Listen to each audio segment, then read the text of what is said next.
गंवार सास। ममता ने अपने बेटे को पढ़ा लिखाकर बड़ा आदमी बनाया। अब वो शहर में अपने परिवार के साथ रहता है। एक दिन ममता का बेटा रोहन अपनी पत्नी आलिया से कहता है, अरे आलिया, सुनो, माँ अब से गांव में नहीं रहेगी। वो हमारे साथ यहीं रहेंगी शहर में। उनका कमरा आज नौकर से बोलकर अच्छे से साफ करवा देना।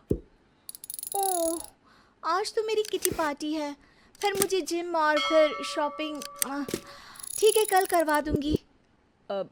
अच्छा, लेकिन माँ के सामने ये कपड़े नहीं चलेंगे। हाँ, तुम्हें साड़ी या सूट पहनना होगा। अरे बिल्कुल भी नहीं। मेरे मम्मी पापा ने इतना पैसा लगाकर शादी इसलिए नहीं की थी कि मैं अपनी मर्जी के कपड़े पहन ओढ़ भी ना सकूं। अरे चलो, गुस्सा मत हो, लेकिन कुछ दिन तो माँ की खुशी के लिए कर सकती हो ना। लेकिन आलिया मानती नहीं। माँ आती है सिंपल सी साड़ी, झोला और चप्पल पहनकर।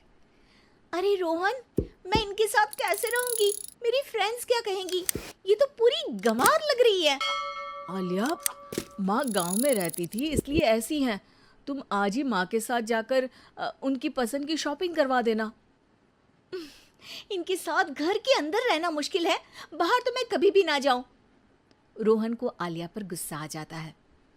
माँ, ओ माँ। हाँ बेटा। वो माँ को ले जाने के लिए उनका हाथ पकड़ता है कि अरे माँ, तेरे हाथ अभी तक इतने कड़े हैं, तूने इसका कोई इलाज नहीं किया? अरे बेटा, इसका कोई इलाज नहीं।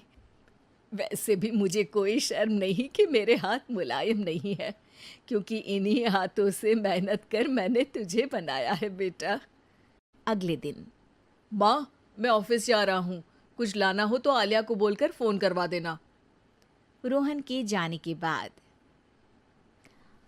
आप ना आज कमरे में ही रहिएगा, घर में पार्टी है, मेरी सहेलियां आ रही हैं, मैं उन लोगों के सामने आपको नहीं ला सकती हूँ। ठीक है बहू, लेकिन तुम कहो तो मैं कुछ खाने को बना दूँ तुम लोगों की पार्टी के लिए। वो लोग सिर्फ कॉन्टिनेंटल या थाई फूड ही खाते हैं। कोई बात नहीं, कभी इंडियन खिलाने वाला कोई मिला नहीं होगा ना। मैं बनाकर कमरे में चली जाऊंगी। जैसे आपकी मर्जी। आलिया के घर उसकी दोस्त आती हैं, पार्टी होती है।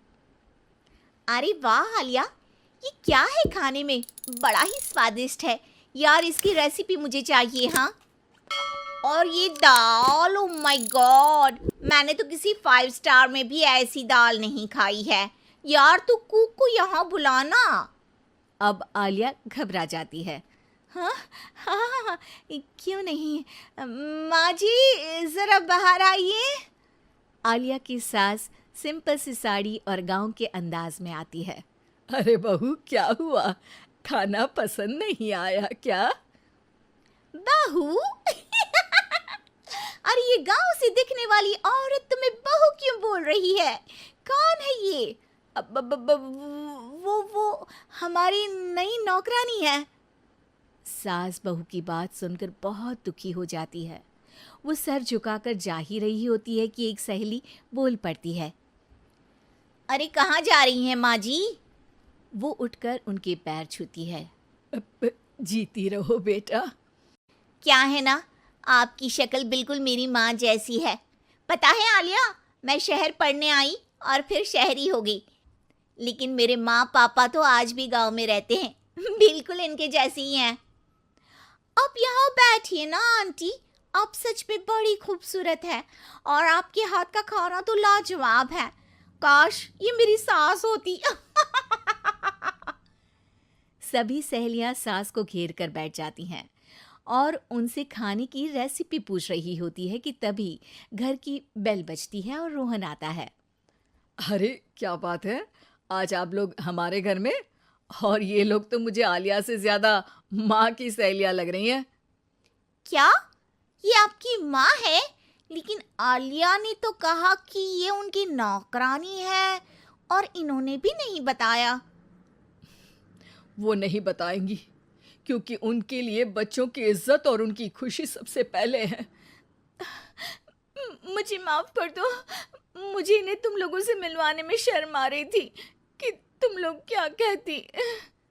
अरे अब तो हमें शर्म आ रही है कि तुम हम लोगों की सहेली हो। हाँ, जो माँ जैसी सास को नौकरानी बोले वो हमारी सहेली नहीं हो सकती। ये बोलकर सभी वहां से जाने लगती है कि सास बोलती है, आलिया की तरफ से मैं तुम लोगों से माफ़ी मांगती हूँ। उसने जो कहा उसके लिए मैं उसे माफ़ करती हूँ। अब तुम लोग भी उसे माफ़ कर दो, क्योंकि अगर तुम लोगों ने उससे दोस्ती तोड़ी तो फिर मेरे हाथ का खाना कैसे खाओगी? नहीं नहीं आंटी, जरूर आएंगे, लेकिन अब आलिया की नहीं बल्कि आपकी सहेली बनकर।